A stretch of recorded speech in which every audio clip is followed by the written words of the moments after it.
ఓం నమ శివాయ. ఓం నమ శివాయ. తత్పురుషాయ విద్మహే వక్రతుండాయ ధీమహి తన్నో దంతి ప్రచోదయాత్. తత్పురుషాయ విద్మహే చక్రతుండాయ ధీమహి తన్నో నంది ప్రచోదయాత్. అందరికీ మా శ్రీపీఠం యూట్యూబ్ ఛానల్ ద్వారా శ్రావణమాస శుభాకాంక్షలతో మీకు ఒక పురాతనమైనటువంటి చాలా పవిత్రమైనటువంటి మహిమాన్వితమైనటువంటి దేవాలయాన్ని ఈ శ్రావణమాస సందర్భంగా మీకు కూడా దర్శనం ఇప్పిస్తున్నాను. మీరు దీన్ని ప్రత్యేకంగా చూసి ఆ పరమేశ్వరుని యొక్క కృపకు పాత్రులై అవకాశం ఉంటే సందర్శించాల్సిందిగా కోరుకుంటున్నాం.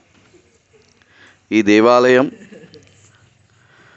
ప్రస్తుత మంచిర్యాల జిల్లా చెన్నూరు గ్రామంలో, అదేవిధంగా ఉమ్మడి ఆదిలాబాద్ జిల్లా చెన్నూరు గ్రామంలో సుక్షేత్రమైనటువంటి అగ్రహారంలో కొన్ని వందల సంవత్సరాల క్రితం స్వయంభూగా వెలిసినటువంటి శివాలయం.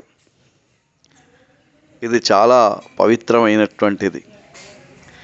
ఈ దేవాలయాన్ని పూర్వము అగస్త్య మహాముని స్థాపించాడు. ఈ విగ్రహాన్ని, శివలింగాన్ని కూడా ఆయననే స్థాపించి పెట్టడం జరిగింది అని పూర్వీకులు చెప్తూ ఉంటారు. దానికి సంబంధించినటువంటి శాసనం కూడా మనకు ధ్వజస్తంభం పక్కకు మీకు ముందుగా కనబడి ఉంటుంది. ఈ పవిత్రమైనటువంటి దేవాలయంలో ప్రతి సంవత్సరము కూడా మార్గశిర శుద్ధ నవమి నుండి మార్గశిర శుద్ధ పూర్ణిమ వరకు నృసింహ సరస్వతి గురుచరిత్ర పారాయణం కొన్ని సంవత్సరాల క్రితం నుండి, దాదాపు ఒక 60 సంవత్సరాల క్రితం నుండి ఈ మేడి చెట్టు కిందనే కూడా చెప్పడం జరుగుతూ ఉంటుంది.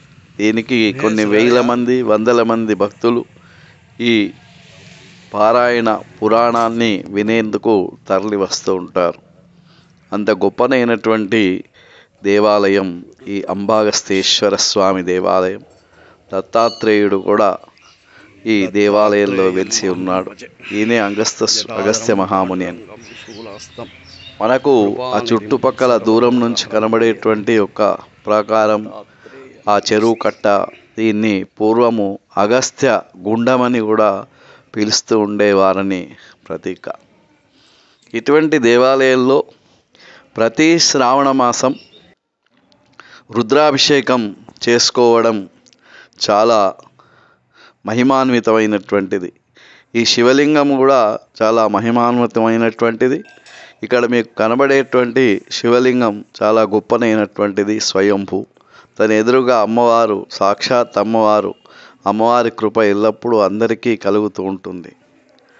దాదాపు ఒక 450 సంవత్సరాల క్రితం ఇక్కడ ఉన్నటువంటి ఒక దీపం ముట్టియడం అనేటువంటి జరిగింది. ఆ పక్కకు దీపం ఉంది, కొద్దిగా సరిగా కనబడటం లేదు.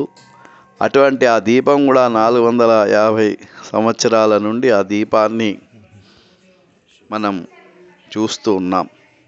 ఇది బయట ఉండేటువంటి ఒక శివలింగం. ఈ శివలింగం నిరంతరం కూడా అభిషేకం జరుగుతూ ఉంటుంది. చాలామంది భక్తులు వివిధ ప్రాంతాల నుండి ఈ దేవాలయానికి వస్తూ ఉంటారు. ఇక్కడ అన్నపూర్ణ అమ్మవారు, అదేవిధంగా దత్తాత్రేయుడు, శివలింగం ఈ విధంగా చాలా అద్భుతంగా ఉంటుంది. చాలామంది బ్రాహ్మణోత్తములు, అగ్రహారంకు చెందినటువంటి వారు అభిషేకాన్ని చెప్తూ ఉంటుంటారు. చాలామంది కూడా ఈ అభిషేకానికి వచ్చి ఆ శివలింగానికి ఎంతో భక్తి తత్పరతతోని అభిషేకం చేసుకుంటూ ఉంటారు. అంబాగస్తేశ్వర స్వామిని కొలిచి వారి కోరికలను కూడా తీర్చుకుంటూ ఉంటారు. అంబాగస్తేశ్వర స్వామిని తలిచిన, దర్శించిన, అభిషేకించిన వారికి ఎలాంటి భవరోగాలు కానీ కష్టాలు కానీ ఉండవని ప్రతీక. ఓం నమః శివాయ.